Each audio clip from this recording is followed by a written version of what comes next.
आपके जिला मुंगेर की आन बान शान एक प्यारी सी बच्ची जो आपके जिला पूरे उत्तर प्रदेश, बिहार, झारखंड, बंगाल, महाराष्ट्र, गुजरात, दिल्ली, गोवा हर जगह ही आपको नाम कमाती है।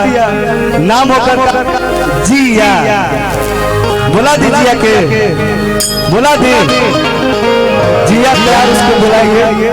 इस भजन पे प्यारा सा नृत्य देगी और बाबू जी यहाँ उसके जितने चाहने वाले हैं, आप लोग देखना चाहते हैं जिया को ना, वो खाली देखे मैं इतनी चुकी जिया, पूरा देश हो के जाता।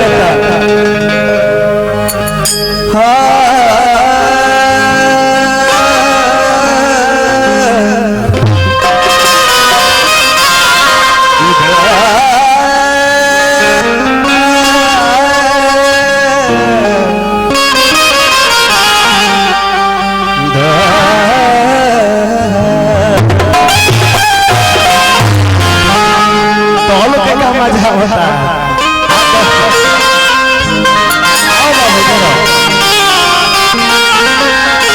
तनी बाबू का भी जोरदार तनी वैसे आप सभी लोग आओ इधर आओ जी आओ इधर बाबू आओ। ये प्यारी सी बच्ची देख लो, ये मेरी छोटी प्यारी सी बहन, इसके लिए मैं चाहता हूँ आप सभी लोग जोरदार ताली बजाइए। आज आपकी जिला मुंगेर सरौना से छोटी सी लड़की पूरा जाके देश विदेश के दिल के राज करती है, तो हम चाहते हैं बार चल ताली बजा सके, पूरा मुंगेर हलाओ जाके जीवा हिल भी है बजाई सब आई जोन हमने के बाबू गाना सुनने पर ना आमा बोलो गो बोलो पिया हो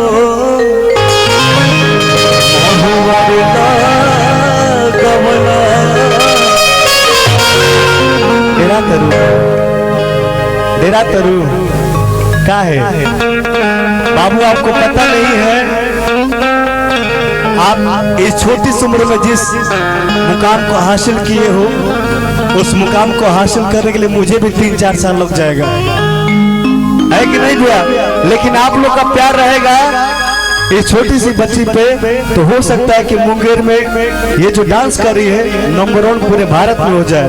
चाहते हैं आप लोग बबनी की डांस देखो लो बाबू, जैसे तू यूट्यूब पे करे लू यही करके दिखा दी है। अभिनव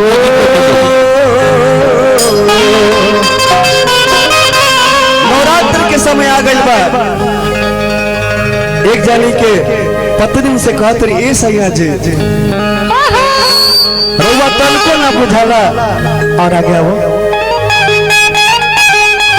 ये जो रेड वाला लाइट है ना कि ब्लू वाला लाइट बंद कर दिए तो भैया, रेड और व्हाइट चलने दीजिए, ब्लू बंद कर दीजिएगा।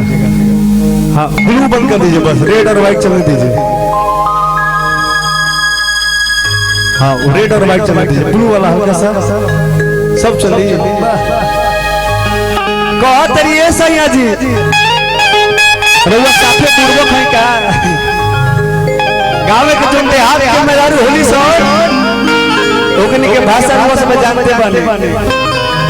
कहती है सैया जी तू बाबू अपन कला दिखाओ, कहतिया रउआ साफे पूर्वक बाने का, रउआ निके मालूम के नवरात्र के समय आ गेल बा, काली पूजा के समय आ गेल बा, माई ओया से देव लोग से चल देले बाड़ी और घरे आवतारी, और वतन को निके मालूम के माई के सबसे पसंदीदा पेड़ वृक्ष का है नीम के वृक्ष, नीम के वृक्ष है, और वो लगैले नहीं कि हई आम अमरूद लगै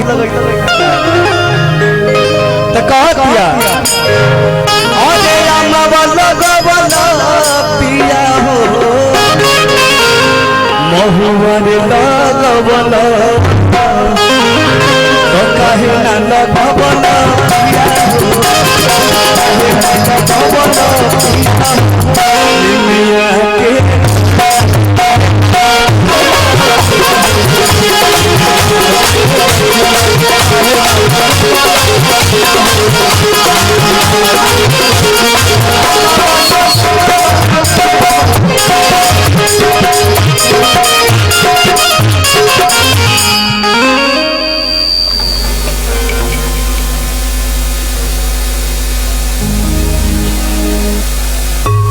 कहा तरी आप लोग ताली बजाएंगे ना। कुछ भूखा है बाल बाल बोला बोला बोला डेरा ही लगा बोला बोला बोला काल बाल बाल आओ आओ हल्का सा डांस करके दिखा दो। अम्मा बोलो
मजा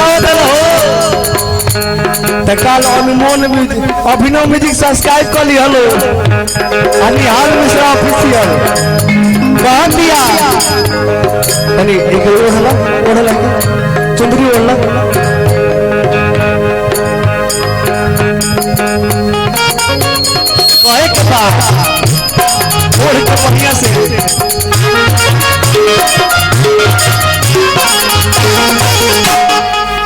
भाव होला भोजपुरी में भाव होला ना।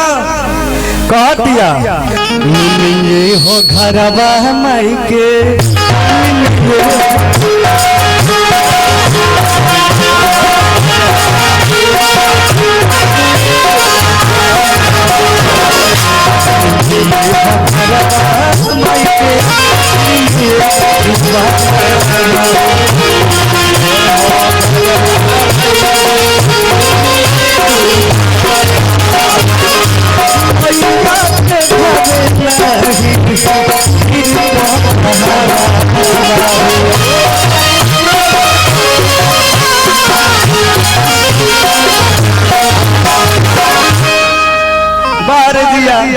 अब हम भूल जाए डांस कर दिया भैया हाँ भैया हमने को ले जाए के बाद निमिये ह घरवा माई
उठाओ लो सब देखा जिया तारा हाथी हाथ उठल बा ऐसे तू जान जाइ हो कि तू बहुत मन नृत्य करते हो। उठा ली सबे जेके माई तू कहा तो बड़ी और जैसे लगता पीछे ससुरारी मार बड़ा उठा लो आप सभी देखिए ऐसे में सब उठा के पक्का है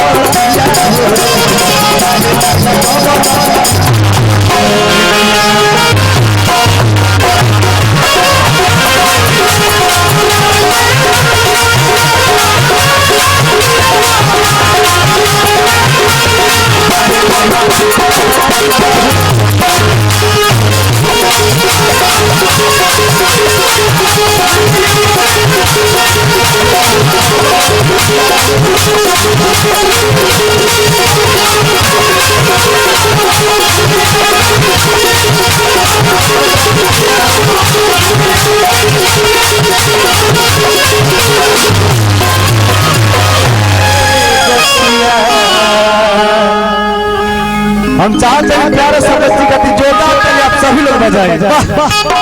प्रेम से बोली काली मैया की।